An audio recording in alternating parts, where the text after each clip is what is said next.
Welcome sa Tagalog Horoscope, ang iyong gabay sa pang-araw-araw na buhay.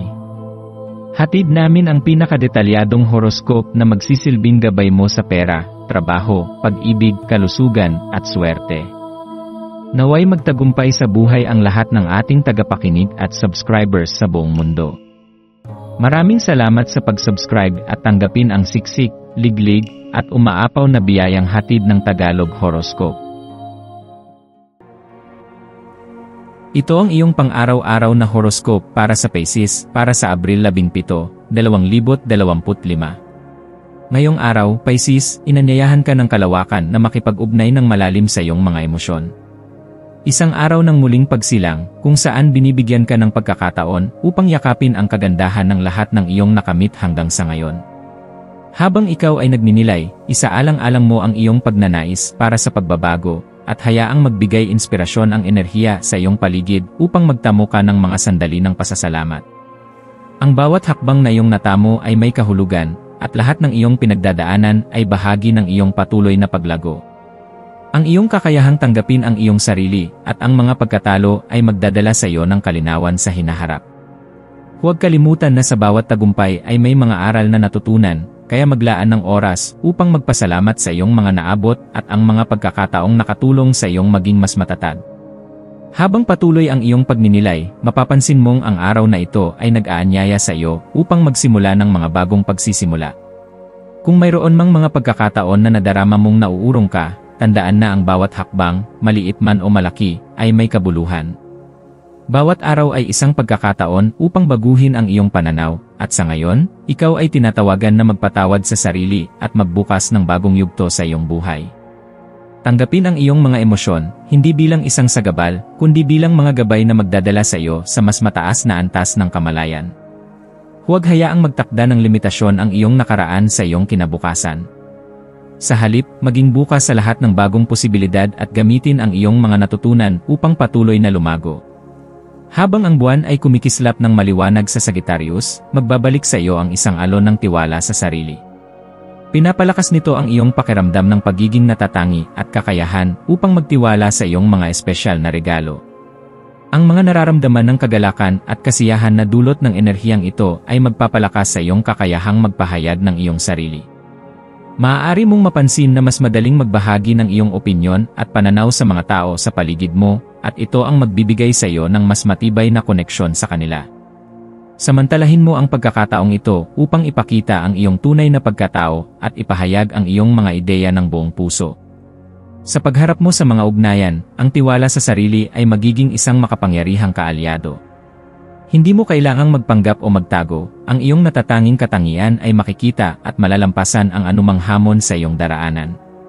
Gayunpaman, habang patuloy kang sumusulong sa iyong paglalakbay, mahalaga na kilalanin mo ang kahalagahan ng pagtatakda ng mga hangganan sa emosyon. Bilang isang Pisces, natural sa iyo ang pagiging maawain at malasakit sa iba. Gayunpaman, tandaan na ang iyong sariling emosyonal na espasyo ay kailangan ding protektahan. Minsan, ang iyong pagkalinga at malasakit ay maaaring magtulak sa iyo na yakapin at tanggapin ang damdamin ng iba, ngunit mahalaga ring itaguyod ang iyong sariling kalusugan at kaligayahan. Maglaan ng oras upang pag-isipan kung paano mo mapapalakas ang iyong emosyonal na proteksyon upang hindi ka mawalan ng iyong sarili sa mga damdamin ng iba. Pumili ng mga relasyon na nagbibigay halaga sa iyong nararamdaman at nagsusustento ng iyong kaligayahan. Huwag hayaang magtagal ang mga galit, sakit, o hinagpis na nagdudulot ng bigat sa iyong puso. Ipagkaloob mo ang iyong sarili ng kalayaan mula sa mga emosyon na hindi na nakakatulong sa iyong kasalukuyan at hinaharap. Ang pagpapatawad sa mga pagkakamali ng iba at ng iyong sarili ay magbibigay daan sa positibong enerhiya na magsisilbing gabay sa iyong landas. Habang patuloy mong nilalakbay ang araw na ito, maglaan ng sandali upang pahalagahan ang iyong mga naabot at ang mga leksyon na iyong natutunan mula sa iyong mga karanasan. Ang bawat hakbang, bawat tagumpay, at kahit ang mga pagkatalo ay may mga natutunan na magdadala sa iyo sa mas mataas na antas ng kamalayan at pagpapahalaga sa sarili. Tanggapin ang mga oportunidad para sa muling pagsisimula at magbukas ng iyong puso sa mga bagong posibilidad. Ang iyong kahalagahan ay hindi nakasalalay lamang sa iyong mga tagumpay, kundi sa iyong kakayahang magpatuloy at magsimula muli, matuto, at magbago. Ang araw na ito ay nag-aanyaya sa iyo na maging bukas sa lahat ng mga pagkakataon na ibinubukas ng buhay at kalawakan. Huwag hayaang mapigilan ang iyong sarili ng mga limitasyon ng nakaraan, magpatuloy ka sa iyong paglakbay na puno ng pag-asa at posibilidad. Ang kulay na magdadala ng swerte sa iyo ay dilaw, isang kulay ng kaliwanagan at kasiyahan. Ang dilaw ay magbibigay liwanag sa iyong landas at magsisilbing paalala ng mga magagandang bagay na darating. Ang numero na magiging maswerte sa iyo ay 7. At ang maswerteng gawain na maaari mong isagawa ay ang pagsali sa mga proyekto o aktibidad na may kinalaman sa pagbabalik loob at personal na paglago. Ang ganitong mga gawain ay magdadala sa iyo ng higit pang mga pagkakataon para sa pagpapalawak ng iyong pananaw at pagpapabuti ng iyong buhay. Ang mga sandaling ito ng pagpapatawad at pagninilay ay magiging susi sa pagpapalawak ng iyong kamalayan at pagpapalakas ng iyong espiritu. Huwag kalimutang magpasalamat sa mga biyaya at oportunidad na dumarating sa iyong buhay, at gamitin ang iyong natutunan upang magpatuloy sa pag-abot ng iyong mga pangarap. Huwag mag-atubiling yakapin ang lahat ng mga positibong pagbabago na nagaganap sa iyong buhay, at gamitin ang iyong lakas at tiwala sa sarili upang magsimula muli at magpatuloy sa iyong misyon sa buhay.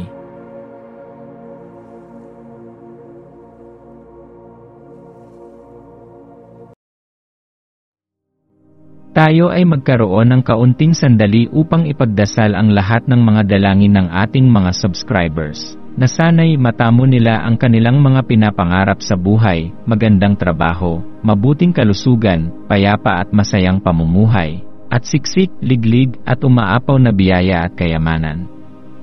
Ipinagdarasal namin ng mataimtim ang lahat ng mga komento sa nakaraang video, at hinihiling namin, Panginoon, na pagpalain mo ang ating mga subscribers ng masayang buhay sa mundong ibabaw. Maraming salamat po.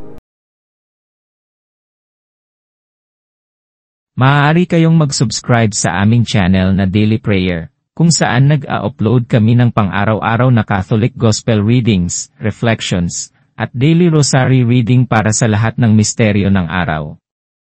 Tulungan ninyo kaming buuin ang community na ito at mag-subscribe na. Ang link ay nasa description box. Maraming salamat sa panonood ng iyong horoscope ngayon araw. Naway gabayan ka ng mga bituin sa iyong landas. Huwag kalimutang mag-like, share, at subscribe para sa iba pang cosmic na kaalaman. Hanggang sa muli, manatiling konektado sa universo